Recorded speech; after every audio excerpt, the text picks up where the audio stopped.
When you hear the phrase mental health, what do you think of? Well, for many of us, our minds automatically jump to the negative parts of mental health. We think of people who are unhappy or weak or the problem kids. Yeah, and for many others, all we think about are the crazy people, the people we judge to be kind of messed up in the head. Yeah, so with so many different beliefs, opinions, and feelings about mental health and the illnesses, accurate information is often very hard to come by. And today we're hoping to clear away some of that fog so you can hopefully leave this video feeling a bit more informed and aware of your relationship with mental health.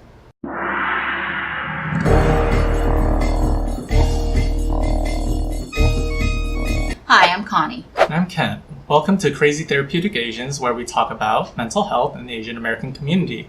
Today we're talking about what is mental health. Mental health is one of those topics where, despite its growing acceptance and understanding in the general population, this topic has so much baggage on it that even for many of us who work in the mental health care, we're still affected by it.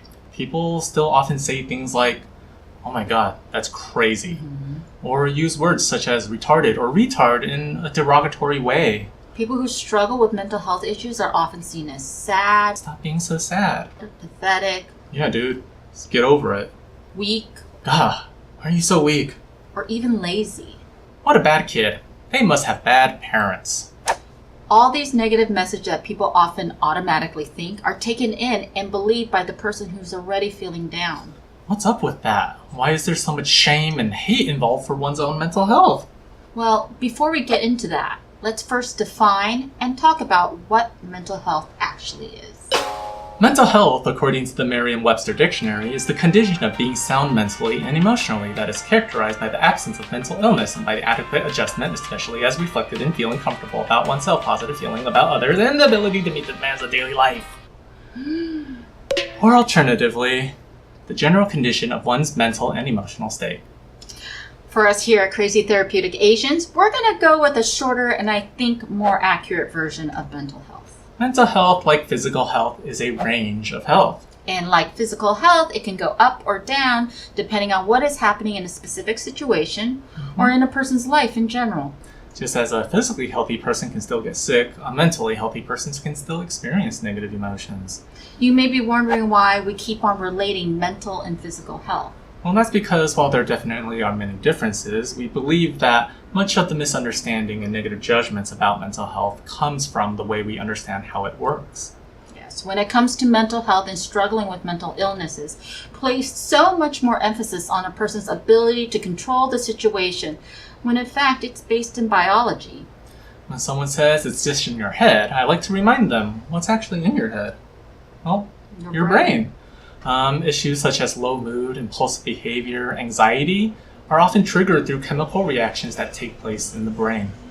Our mental health is influenced by a combination of our psychological, biological, and environmental surroundings. It is a scary thought for some people to realize that we may not always have as much control over our mind as we may have once believed.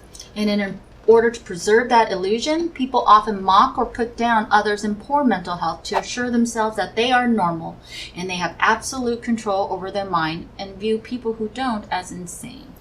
But to quote one of my favorite shows, what humans define as sane is a narrow range of behaviors. Most states of consciousness are insane. Well done.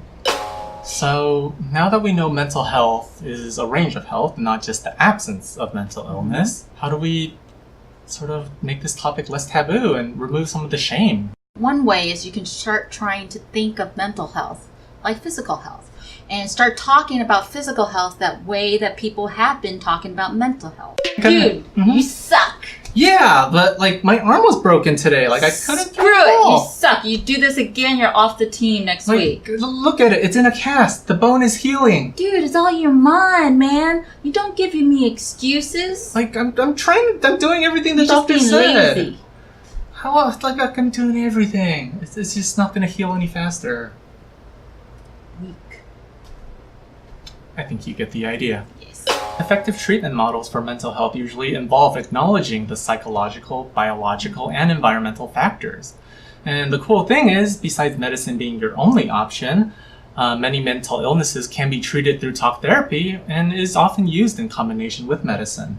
Yes, and there's been increasing evidence in that therapy such as neurofeedback, biofeedback, and EMDR has been extremely effective in helping people deal with trauma, PTSD, depression, and anxiety. And in the future, we hope to dive deeper into the specific details about each of these mental illnesses so that you guys can all have a more nuanced understanding of what's going on. So, what is the self-care skill we're doing this week? Self-care for this week is coloring. Coloring. Yes, so you've seen all those adult coloring books at all the bookstores? That I have, kind of all the rage right now. Yep, you see them everywhere. So coloring for me puts me in this weird meditative and calming chill place. Let's see. Like I can be focused and concentrating, but it's relaxing and calming as well. So what it means is these pictures, right? And I can use either markers or colored pencils. And coloring is basically, the instructions is just to color. Coloring actually reduces your anxiety. The University of New England study actually showed that even a brief period of art making can significantly reduce a person's state of anxiety. That is pretty awesome. They've also found that, hey, coloring can increase your ability to focus. It allows you to let go of your worries for a short time, but helps you refocus on something that's very tangible, that's right in front of you, and it's a creative thing to do. Which also means it fosters your creative life, right? So every time we take time for ourselves, we devote energy to enjoying our own time. I mean, I've seen kindergartners color like crazy, and they do not look upset or anxious. They do not. And hey, it kind of brings you back to childhood. Yes. You get to color again. Yes. Give it a shot. I've never actually tried it, so I might need to get a book. You might. I might need to. I'm going to leave these right here so you can start coloring. I'll color right after this. Yes. All right, well, thanks for joining us this week on our discussion about mental health and illnesses. We hope we made it a bit easier for you to talk about it and possibly remove some of the shame that was involved in it before. And if you like what you saw today, check us out and follow us on Instagram at Crazy Therapeutic or Facebook at Crazy Therapeutic. And to learn more about Connie and me, please visit our websites at healinggenerationscounseling.com. And for Kent, therapeutichealingpractices.com. Catch you next time.